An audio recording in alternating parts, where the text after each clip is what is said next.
Hi Vogue, it's me Divos, and today I'm going to be showing you my everyday going out to the club nighttime makeup beauty look. So I've gone through a lot of different washable glue sticks throughout my life, and I think that this one right here, the Elmer's washable school glue, has always stuck with me as something that is both consistent and tasty. Having this glue stick to not only glue down my eyebrows, but also just give me a little bit of satiation is something that really helps me through my makeup routine. All right, now that we are looking like Barney the dinosaur, we're going to give it a few minutes to dry down. I'm going to take the Ultra Underbase by Krylon to just kind of give myself a base for all the makeup to go on top of. As much as I like to believe that I'm about to be applying a very light, dainty, delicate, and dewy face, we're gonna be putting on about 4 layers of cream, which kind of just helps lay that down. And I like to decide if I want to present either feminine or masculine when I'm putting the makeup on. Getting into drag is definitely a full fantasy experience, and so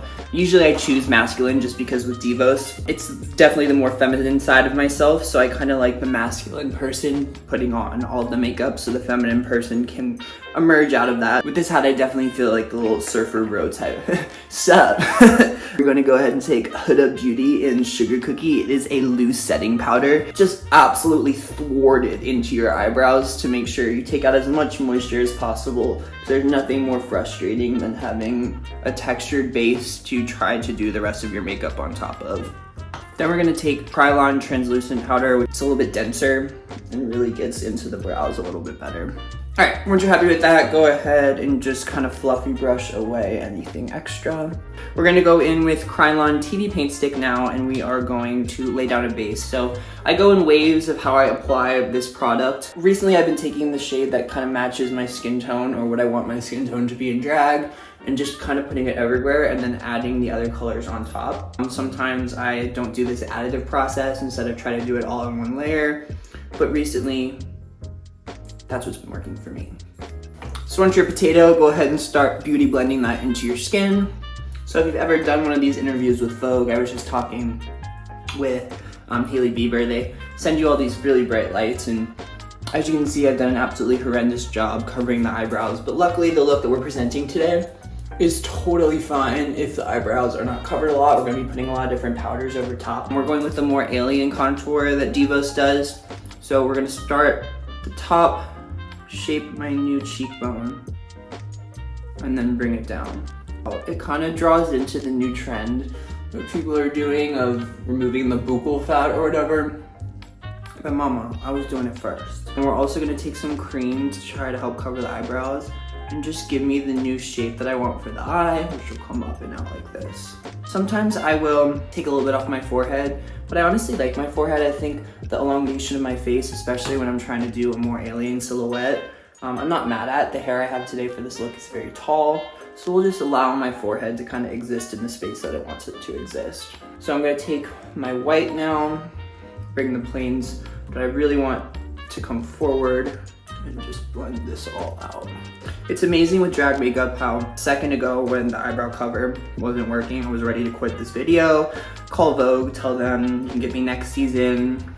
But then 30 seconds later, when you start the next step, you start to see the fantasy again, and it really is about trusting the process with makeup and allowing it to all kind of follow through. We're gonna go in with the powders, and I've had a few powder journeys. Sometimes I will powder the whole face down. I'm going to do what my new trick has been doing, and it makes it a little bit more of an airbrushed vibe. So I will start with the lightest color powder that I want, and I am using Fenty Beauty's Butter Pro Filter Powder Puff, and place this powder essentially in the same places that I did all the creams. So this lightest powder will be on the highest planes of my face, and I've completely run out, so Fenty, if you want to send me some more powders.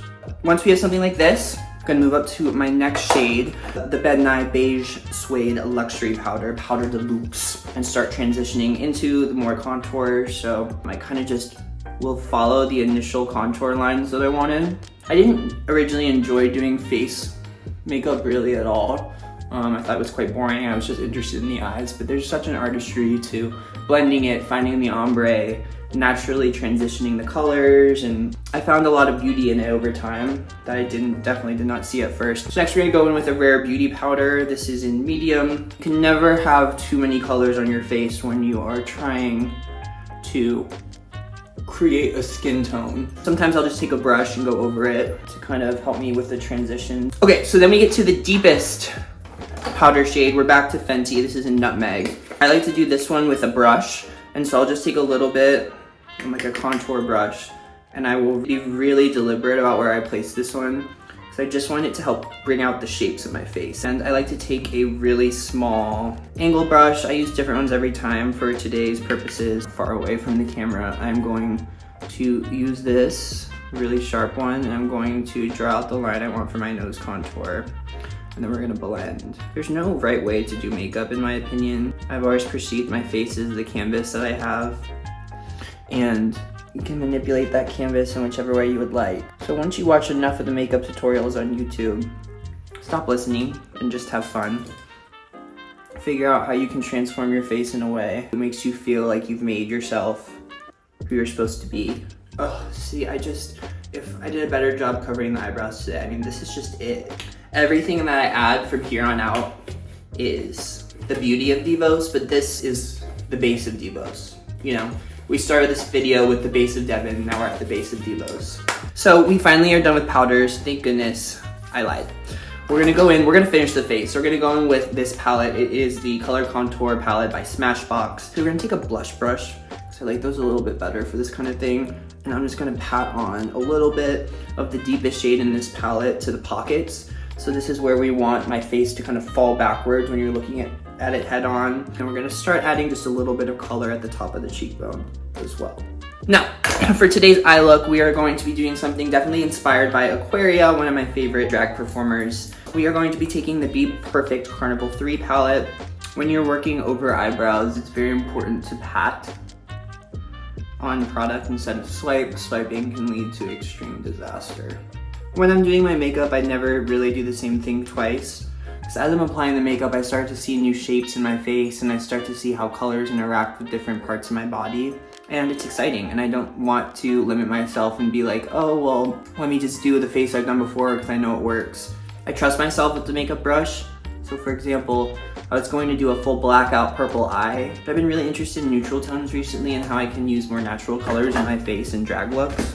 So we're actually gonna stop there. We're gonna take the Morphe Artistry palette, but basically a lot of skin tones.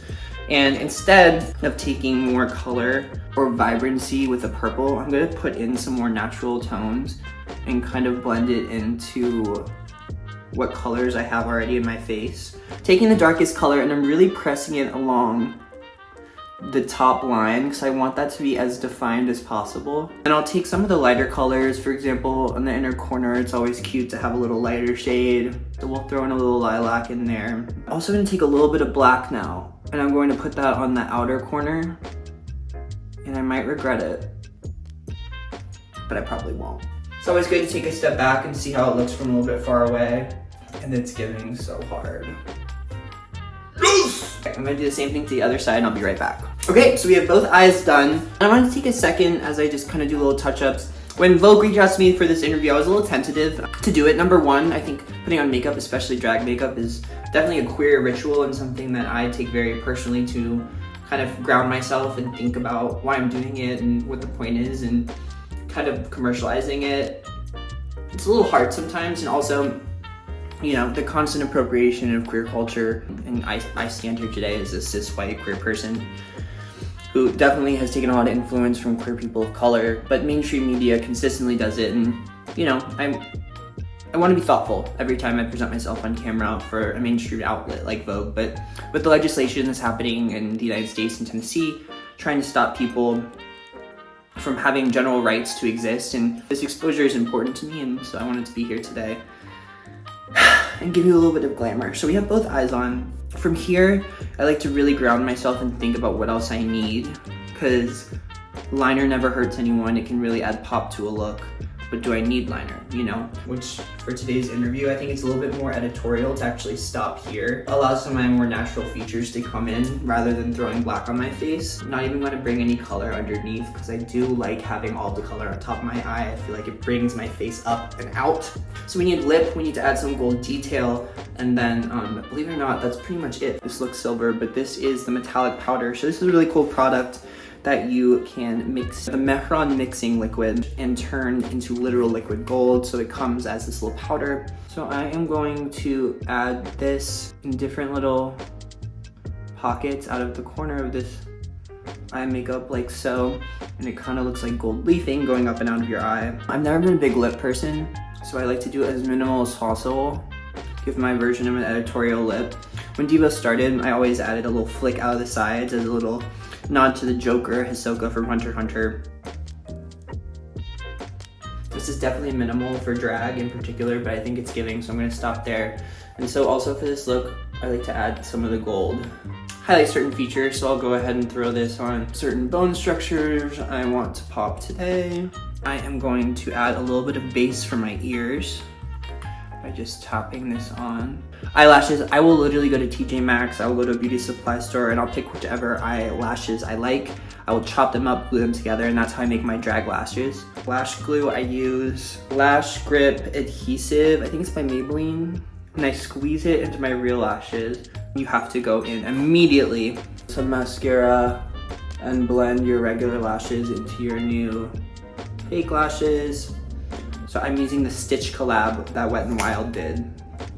So I am now going to get in some drag, and I will come back to show you the final product. Thank you, Vogue, for allowing me to do this transformation, and let me give you some good final shots for the thumbnail.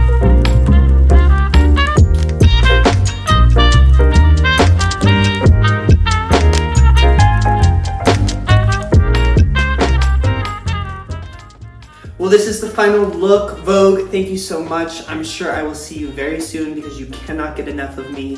But this has been Divos, the beauty, the glam. Hope you enjoyed following along with my beauty routine today. I had a great time. Remember, go support a local drag queen at a local show. Bye, everyone. Your favorite piece of walking, talking visual art signing off. Okay, did we get it? Is that a wrap? Woo! Thank you so much, Vogue.